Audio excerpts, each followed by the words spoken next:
Mirror फॉर्मूले में जो मिरर फॉर्मूला है इसमें तुम्हें इसका प्रूफ सीखने की कोई जरूरत है नहीं। 10th क्लास में आपने जान लिया था, वैसे 12th में प्रूफ आने वाला नहीं है इसलिए तुमसे बोल रहा हूं कि 1/f इक्वल टू होता है 1/v plus 1/u। v is the image distance, v क्या होता है आपका इमेज डिस्टेंस, u होता है आपका ऑब्जेक्ट डिस्टेंस और f होता है आपका फोकल लेंथ। ठीक है, अब बाद में आगे आएगा, टेंशन हो रहा, जल्दी में क्यों है इतने, एक तो लेट आता है ऊपर जल्दी में रहता है, ऐसे क्या चलेगा दीदी।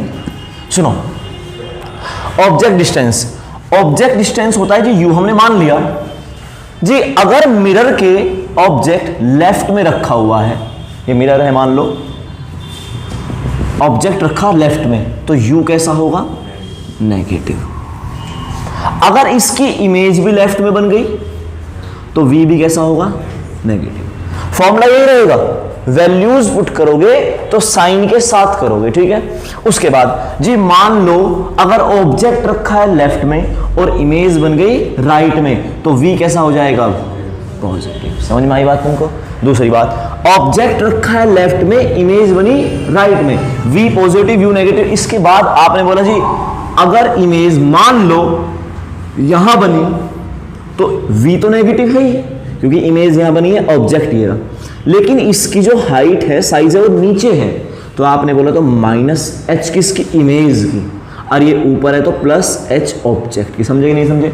मैंने कहा मान लो अगर यहां बना, आपने बोला प्रिंसिपल एक्सिस के ऊपर है ना तो हाइट ऑफ द इमेज, ये इमेज है तो हाइट ऑफ द इमेज होगी पॉजिटिव, और अगर नीचे बनी तो हाइट ऑफ द इमेज होगी नेगेटिव। तो प्रिंसिपल एक्सिस के जो ऊपर वो पॉजिटिव, नीचे जो नेगेटिव। अगर रे लेफ्ट से आ रही है, ज्यादातर वहीं से आती है ऑप्टिक्स में, तो आप बोलोगे तो u कैसा होगा नेगेटिव क्योंकि रे कहां से चलती है ऑब्जेक्ट से। तुम्हें जिसको देखना है रे वहां से चलना बहुत जरूरी है। मान लो तुम अंधेरे में जाकर छुप के बैठ गए, अब तुम्हारे से रे मेरी आंख तक आ नहीं रही एक्चुअल में, तुम इसलिए नहीं दिख पा रहे, किसी ने टॉर्च मार दी, तुम छिपे हुए थे, किसी ने टॉर्च मार दी तुम्हारे ऊपर, तो वहां से तुम्हारे ऊपर से लाइट टकरा के मेरी आंख तक आ गई, तुम दिख गए। तो ऑब्जेक्ट से रे चलना जरूरी है तभी ऑब्जेक्ट दिखेगा। ठीक है ना, चलो जी ठीक है, ऑब्जेक्ट से रे चली, लेफ्ट से चली ना, हाँ हाँ बिल्कुल, तो साइन कन्वेंशन ये काम करेगा। ठीक है ना, और हमारी रे ऑप्टिक्स में रे हमेशा किधर से चलती है लेफ्ट से ही चलती है, तो u हमेशा, और इमेज डिसाइड करेगी कि वो राइट में बनी तो इमेज डिस्टेंस कैसा पॉजिटिव, लेफ्ट में बनी तो नेगेटिव, ऑब्जेक्ट ऊपर तो पॉजिटिव और ऑब्जेक्ट अगर नीचे तो नेगेटिव। समझ में आ गई बात तुमको। ये था आपका मिरर फॉर्मूला। ओके, मुझे एक्चुअली मिरर फॉर्मूला तो बस बता दिया मैंने, दोनों के लिए एप्लीकेबल है फॉर बोथ कॉन्वेक्स और कॉनकेव, यही कॉन्वेक्स के लिए और यही कॉनकेव के लिए। ऐसा नहीं है कॉन्वेक्स के लिए कॉनकेव के लिए अलग है। अच्छा मुझे एक बात बताओ आप, जो कॉनकेव मिरर है ये कॉनकेव है कॉन्वेक्स है कॉनकेव, कॉनकेव का सेंटर कहां आ रहा है लेफ्ट में, तो इसका फोकस भी आएगा, तो इसकी फोकल लेंथ, कॉनकेव की फोकल लेंथ कैसी होगी नेगेटिव। समझ आए। अगर किसी न्यूमेरिकल में आया कि फोकल लेंथ दी है 12 सेंटीमीटर, किसी कॉनकेव लेंस, किसी कॉनकेव मिरर की फोकल लेंथ 12 सेंटीमीटर, तो इसका मतलब होगा f बराबर -12 लिखनी है न्यूमेरिकल में। समझे कि नहीं समझे पक्का। उसने बोला कॉन्वेक्स है जी, ठीक है कॉन्वेक्स है। अगर कॉन्वेक्स है सोच के बताओ। अच्छा, हमें रिफ्लेक्टिंग फेस किधर रखना है, जिधर से आएगी रे, और रे ऑप्टिक्स में रे किधर से आएगी लेफ्ट से। ऐसा नहीं है, न्यूमेरिकल में राइट से भी देंगे, हम बदल लेंगे अपने हिसाब से चीजें। तो आप बताओ जरा, सेंटर इधर कहीं बनेगा, ये बिल्कुल बनेगा, ये क्या होगा इसका f होगा, तो इसका किधर में आ रहा राइट में, तो कॉन्वेक्स के लिए फोकस कैसा होता है पॉजिटिव, फोकल लेंथ कैसी होती है पॉजिटिव। बात हमेशा याद रहेगी। u और v, u ऑब्जेक्ट हमेशा कहां किधर रखेंगे लेफ्ट में, और v पॉजिटिव होगा नेगेटिव। आपने बोला लेफ्ट में बना तो नेगेटिव, राइट में बना तो पॉजिटिव। साइन कन्वेंशन में किसी तरह की अगर तुमको दिक्कत है तो फिर तुमसे न्यूमेरिकल हिलने वाले हैं नहीं। और इस बार एग्जाम में न्यूमेरिकल आएंगे ज्यादा, डेरिवेशन आएंगे कम, तो इसलिए मैं डेरिवेशन को कम ही इंपॉर्टेंस दूंगा। ठीक है ना, कराऊंगा जरूर मैं, जो इंपॉर्टेंट है सारे कराऊंगा, लेकिन फिर भी न्यूमेरिकल के लिए तुम्हें ज्यादा तैयार करूंगा। ओके, ये था आपका क्या मिरर फॉर्मूला, और उसके साथ मैंने साइन कन्वेंशन में थोड़ा सा बता दिया। अब बात आती है मैग्निफिकेशन की। किसकी बात आती है मैग्निफिकेशन। चलो अगर बात करूं मैग्निफिकेशन की, तो मैग्निफिकेशन में हो गया, आप बोलोगे जी देखो पहली बात तो मैग्निफिकेशन होता क्या है ये बताओ। मैग्निफिकेशन का मतलब है कि आपने कोई ऑब्जेक्ट रखा, वो ऑब्जेक्ट से बड़ा बन गया, इमेज जो बनी ऑब्जेक्ट से बड़ी बन गई, तो आप बोलोगे मैग्निफाइड हो गई, ठीक है ना। छोटी बन गई तो आप बोलोगे डिमिनिश्ड हो गई। तो मैग्निफिकेशन का मतलब है कि ऑब्जेक्ट के रेस्पेक्ट में इमेज का क्या साइज रहा, ऑब्जेक्ट के रेस्पेक्ट में इमेज का क्या साइज रहा। ऑब्जेक्ट से इमेज छोटी हुई या उसकी बड़ी हुई, बड़ी हुई तो आप बोलोगे मैग्निफिकेशन होगा, मतलब मैग्नीफाई होगी, और अगर छोटी हुई तो डिमिनिश्ड होगी, ठीक है ना, क्लियर है। लेकिन एक बात बताओ, तो कह दूं मैग्निफिकेशन जो खेलता है वो ऑब्जेक्ट और इमेज की हाइट के साथ खेलता है, सीधी सी बात है। तो आप बोलोगे इमेज की हाइट मान लो h2 और ऑब्जेक्ट की हाइट h1, तो magnification is the ratio of height of the image to the height of the object. या आप इसको ऐसे भी कह सकते हो, कुछ बुक्स में ऐसा भी मिलेगा कि height of the image upon height of the object, या height of the image to the height of the object. लेकिन मेन बात यही है कि रहेगा दोनों का रेशियो ही। मैंने कहा मान लो ऑब्जेक्ट था 2 सेंटीमीटर का, ऑब्जेक्ट था 2 सेंटीमीटर का और इमेज बन गई 4 सेंटीमीटर, डबल हो गई, तो मैग्निफिकेशन कितना हुआ, आप बोलोगे 4/2, तो मैग्निफिकेशन हुआ 2, ठीक है। अब एक और सवाल उठता है जी मैग्निफिकेशन की यूनिट क्या होगी।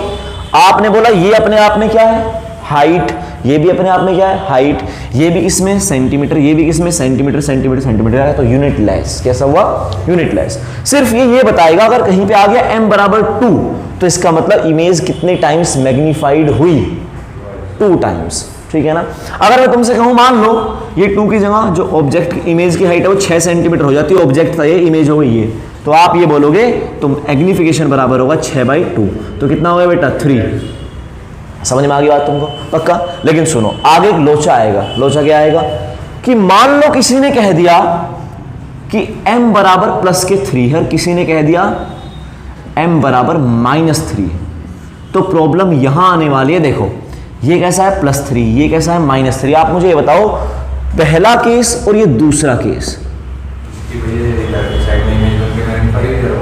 एग्जैक्टली तो आप ये नहीं कहोगे कि ये तो मैग्नीफाइड हुई है 3 टाइम्स डिमिनिश्ड हुई है, ये कहोगे, या फिर ये कहोगे कि ये इमेज जो है वर्चुअल है और ये इमेज जो है वो रियल है। कौन से वाली बात कहोगे, ये तुम्हें डिमिनिश्ड लगती है, माइनस के 3 टाइम्स होना डिमिनिश्ड होना होता है, सोच के बताओ, और प्लस के 3 टाइम्स होना एनलार्ज होना होता है, ये कहोगे, या फिर ये कहोगे नहीं मैग्नीफाई तो दोनों 3 टाइम्स ही हुई है, लेकिन एक के सामने माइनस और माइनस की वजह से रियल, प्रूफ करूंगा इस बात को मैं, और इसके सामने है प्लस, प्लस की वजह से वर्चुअल। तो आप यही कहोगे कि इसके सामने जो ये 3 ठीक है, 3 टाइम्स मैग्नीफाई हो चुकी है, तो दोनों इमेज कितने टाइम्स मैग्नीफाई हुई, 3 टाइम्स हुई, लेकिन इसके सामने प्लस का क्यों आया, आपने बोला ये इमेज क्योंकि वर्चुअल एंड इरेक्ट बनी है, वर्चुअल एंड इरेक्ट बनी है। अच्छा, और ये रियल एंड इन्वर्टेड। अब पहले समझा दे रहा हूं, रियल है तो इन्वर्टेड होगी, उल्टी बनेगी, उल्टी बनेगी प्रिंसिपल एक्सिस से नीचे बनेगी, मानते नहीं मानते, प्रिंसिपल एक्सिस से नीचे बनी तो H2 कैसा होगा, नेगेटिव। नहीं समझे तो मेरी बात भाई, m बराबर क्या होता है H2/H1। मान लो ऑब्जेक्ट भी है ऊपर, ऊपर इमेज भी बनी ऊपर, अगर सोचो ऑब्जेक्ट भी है ऊपर और इमेज भी बनी ऊपर, तो ये ना कह सकते कि ये भी पॉजिटिव ये भी पॉजिटिव, दोनों पॉजिटिव, तो m बराबर कितना आ गया +3। हाँ है ना, पहले फील दे रहा हूं डेरिवेशन से। आपने कहा ठीक है, अगर कहीं ऐसा हुआ ऑब्जेक्ट तो है ऊपर इमेज बनी नीचे, तो आप ये बोलोगे ये कैसा होगा पॉजिटिव, ये कैसा होगा, क्या इमेज बड़ी बनी, आपने कहा बड़ी बनी, मैग्नीफाई हुई है, एनलार्ज हुआ है इसके साइज का, तो आप बोलोगे इसका मतलब यहां m बराबर होगा H2/H1, लेकिन ये होगा पॉजिटिव और ये होगा नेगेटिव, तो मैग्निफिकेशन फाइनली कैसा आएगा, नेगेटिव, और यहां मैग्निफिकेशन कैसा आया था, पॉजिटिव। तो कोई मैग्निफिकेशन पॉजिटिव है या नेगेटिव है, वो क्या इंडिकेट कर रहा है कि इमेज कैसी बनी, रियल या इन्वर्टेड। तो आप बोलोगे जो माइनस, ये प्लस का और ये माइनस का साइन है, ये बताता है नेचर ऑफ द इमेज। क्या बताता है, ये भी क्या बताएगा, नेचर। समझ में आई तुमको, बात नहीं आई, पक्का, पक्का क्लियर है। चलो अगर मैं कहीं लिख दूं m बराबर है जी प्लस के 3, सॉरी प्लस के 2, बताओ इमेज कैसी बनी? मैग्नीफाइड है, वर्चुअल एंड डायरेक्ट है। मैग्नीफाइड है, 2 गुना बनी, 2 टाइम्स बनी, ट्वाइस बनी, लेकिन वर्चुअल एंड इरेक्ट है। कहीं लिखा है m बराबर -2, अब कैसी है? Real and inverted plus magnified भी है, तो positive negative sign only indicate the nature of image. क्या इंडिकेट करता है? नेचर ऑफ इमेज, ठीक है ना। अच्छा जी ठीक है, कहीं मैग्निफिकेशन आ गया m बराबर प्लस के 1/2, अब बताओ मैग्नीफाइड या डिमिनिश्ड? मैग्नीफाइड है। m क्या होता है?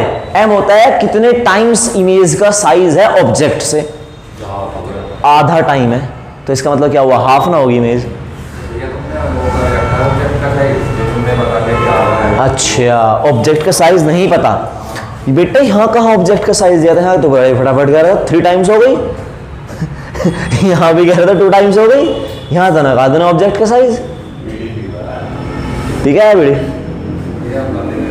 आ जाओ कोई बात नहीं, सुनो ये है हाफ का मतलब नहीं, तूने बोला 3 टाइम्स हो गई, तूने बोला 3 टाइम्स हो गई लेकिन रियल एंड, फिर बोला 2 टाइम्स हो गई, फिर 2 टाइम्स, लेकिन नेचर बदली। अब तूने क्यों ना कहा हाफ टाइम्स हो गई? समझ में आ गया? प्रूफ करूंगा बकायदा सारी बात। पहले तुम्हारे दिमाग को कह तो दे एक बार, तुम्हारा दिमाग हाँ तुम सही कह रहे हो, ठीक है, मन से मतलब मन से तो आवाज जाए एक बार कि हाँ हमें ऐसा लगता है कि मेरा मन कहता है। देखो हाफ का मतलब क्या होगा? हाफ टाइम्स मतलब आधी हो गई। मैंने कहा अगर कहीं मैग्निफिकेशन आया प्लस के 1/3 तो कितनी हो गई? 1/3 टाइम्स हो गई। तो अगर मैग्निफिकेशन फ्रैक्शनल वैल्यू में है तो इमेज क्या होगी? एनलार्ज या डिमिनिश्ड? समझ में आ गई बात तुमको? तो ये होगी डिमिनिश्ड, ठीक है। प्लस का मतलब वर्चुअल एंड डायरेक्ट, प्लस का मतलब वर्चुअल एंड डायरेक्ट। अगर कहीं पे लिखा हुआ है m बराबर है 1 प्लस के, तो इसका मतलब क्या हुआ? वर्चुअल और erect and same size as the object. 1 times क्या होता है? Same size. तो आप बोलोगे है तो वर्चुअल एंड इरेक्ट, लेकिन क्या है? Same size. भाई न्यूमेरिकल के लिए बता रहा हूं सारी बातें तुमको मैं, ठीक है ना। चलो जी ठीक है, अगर कहीं लिखा है m बराबर 0.5 माइनस के, इसका मतलब बताओ? Real and inverted and diminished, half हो गई भाई। 0.5 का मतलब 1/2 ही तो होता है, तो आपने बोला जी 0.5 तो होगी डिमिनिश्ड, और इसकी वजह से क्या पता चला? Real and inverted. समझ में आ गई बात तुमको? कहीं लिखा है m बराबर प्लस के 1/8, तो है तो वर्चुअल एंड इरेक्ट, लेकिन 1/8 टाइम हो गई, इस मतलब 8 गुना घट गई। क्लियर है बात तुमको?